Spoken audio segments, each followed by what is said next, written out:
Hello everyone, this is Upendra Joshi, your English teacher, and today we are going to do first poem from your book Hornbill.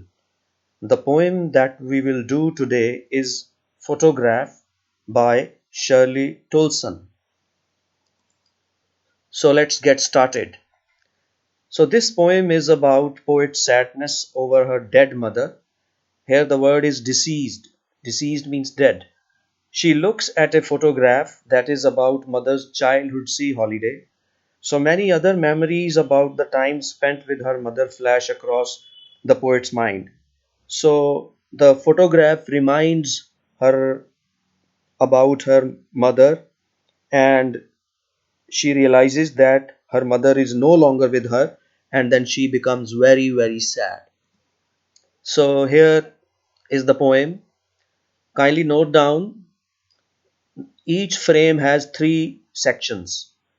The lines in black, followed by photographs, followed by blue lines. The black lines, they are from the poem, and then you have certain pictures in the frame. These pictures give you an idea, that is, they create an imagery in your mind about the lines, and then there is some explanation here.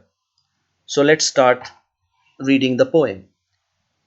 The cardboard shows me how it was when the two girl cousins went paddling, each one holding one of my mother's hands. So these first three lines uh, tell us that the poet's mother, when she was quite young, when she was 12 years old, she, along with her two cousins, that is, the poet's aunts, went to a sea holiday. That is, she went along with her two cousins, Betty and Dolly. You will come to know the names of these two cousins, to a sea holiday, uh, and had lots and lots of fun.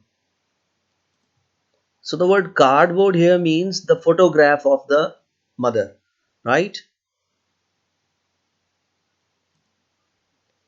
And she, the big girl, some 12 years or so, all three stood still to smile through their hair at the uncle with the camera.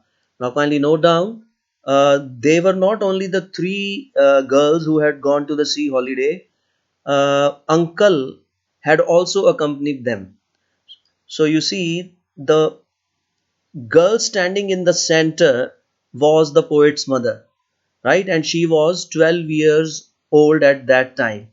And when they were having fun at the beach, the uncle clicked certain photographs, and one of those photographs remained with the poet, and now the poet is looking at that same photograph. A sweet face my mother's, that was before I was born, and the sea, which appears to have changed less, washed their terribly transient feet. These are very important lines. Kindly note down, these four lines contain the entire philosophy of the poem. So the first two lines are very simple. The mother at that time, since she was quite young, she had an innocent face. That is, she had a very sweet face. The mother's face at that time was very sweet, as it appeared in that photograph. And the poet says she had not been born at that time. Naturally, the mother was quite young and she had not been married, so she was not born. And the sea, kindly note down, this is the most important line, and the sea which appears to have changed less. So the poet here shares her pain, reflects her pain, expresses her pain. Indirectly, she is saying in this temporary world, everything is transitory. Transitory means everything is short lived, and her mother was also very short lived, but quite strangely, or quite, you can say, factually, the sea which was in that photograph is still present there, but her mother, which was in the photograph, is no longer with her. So she is kind of lamenting, that is, she is kind of expressing her sadness over the transience of human life. Here, wash their terribly transient feet. See, I have underlined these two words, terribly transient. So I have intentionally underlined these two words because here the poet has used a poetic device, and this poetic device is alliteration. So alliteration is when a sound is repeated consecutively, uh, so that is known as alliteration in poetry. So here the poet is saying uh, human beings are born and human beings die, and they have a very short life to live, and we human beings cannot do anything about it. Each one of us has to face this phenomena called death. Some 20-30 years later, she would laugh at the snapshot. So, see here, the poet here is talking about a memory of the time which she spent with her mother. So later on in the mother's life, when mother got married and when the poet was born and when the poet became quite young, both the mother and the poet, they would look at the same photograph together and they would both laugh together and see Betty and Dolly. So these are the names of the mother's cousins. You can say the poet's aunts, Betty and Dolly. She would say, here the poet's mother would say, and look how they dressed us for the beach. And when the mother had gone to the beach, they wore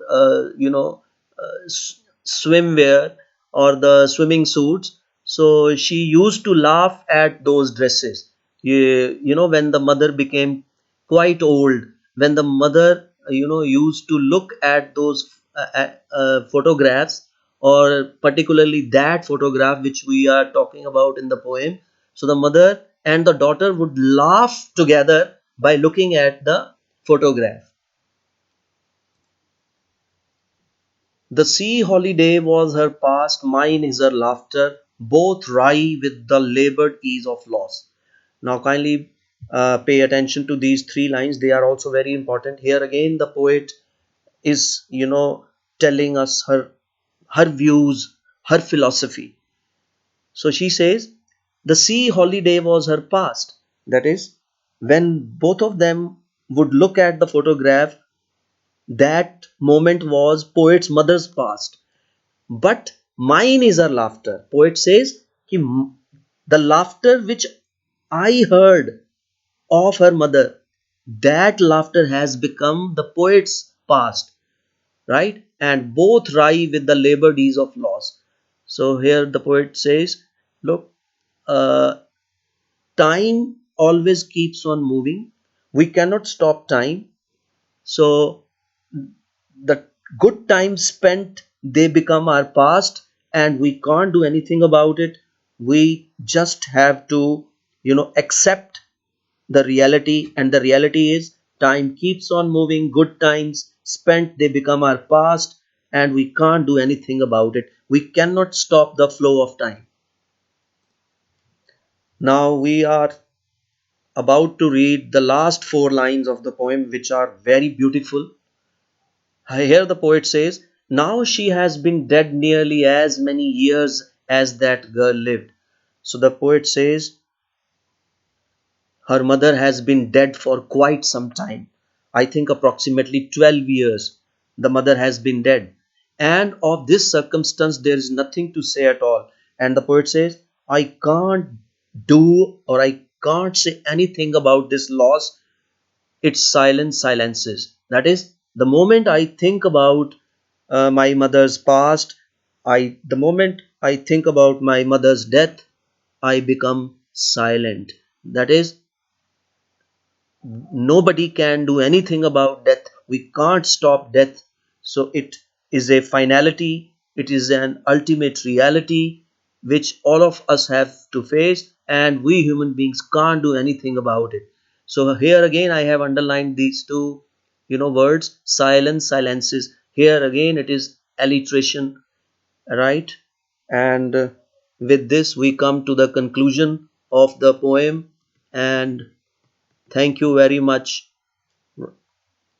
I hope you will listen to the poem and then do the notes. Thank you very much.